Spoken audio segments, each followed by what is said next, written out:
one of the things I think you have to love if you're a player for the St. Louis Cardinals, Tony La Russa is pretty much, he's going to stick up for his guys. And listen, there's no bigger guy for the Cardinals right now than Albert Pujols. Was he hit on accident? I thought he was, but unfortunately, Tony La Russa, Dave Duncan, and that staff, they're not going to take any exceptions.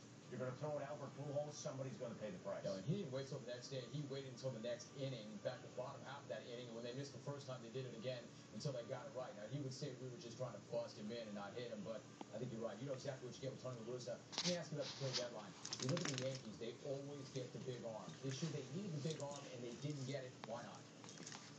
There really wasn't that big guy in the market this year, Jim. Really, the guy was Ubaldo Jimenez, and there are a lot of questions about Ubaldo Jimenez. Had that monster first half of the season last year, 15-1, started the All-Star game in Anaheim for the National League.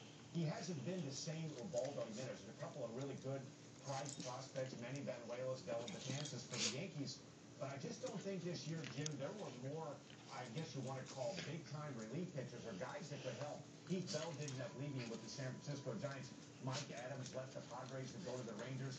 There were some relievers that changed teams, but there really wasn't that marquee starting pitcher that was available on the trading deadline. Ubaldo Jimenez was the best.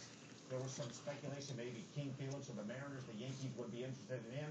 And I think it's a little bit of concern right now if you're a fan of the Yankees. You have arguably, if not the best, one of the best pitchers in the game right now in CC Sabathia, but they're really relying a lot on Bartolo Colon and Freddie Garcia.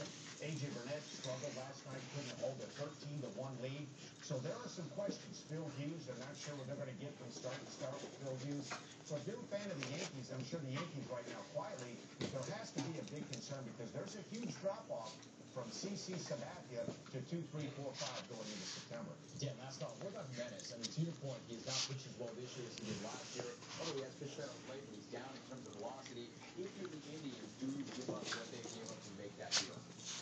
You know, Jim, I might be in the small minority, but I believe in Ubaldo Jimenez. And not as a pitcher, you try to be this macho and everything is tough, but you can say what you want. It's awfully tough to pitch in that ballpark at Coors Field in Colorado. Not only does the ball fly, it's a big ballpark, a lot of bloopers fall in.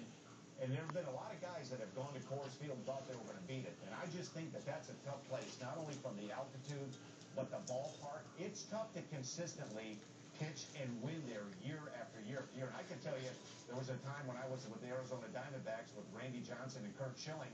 And even those guys, when they were warming up before a game, it's a ballpark that you really can't take a hitter off. You can't take a pitch off because you're a bloop and a blast away from a 4 or 5 run inning.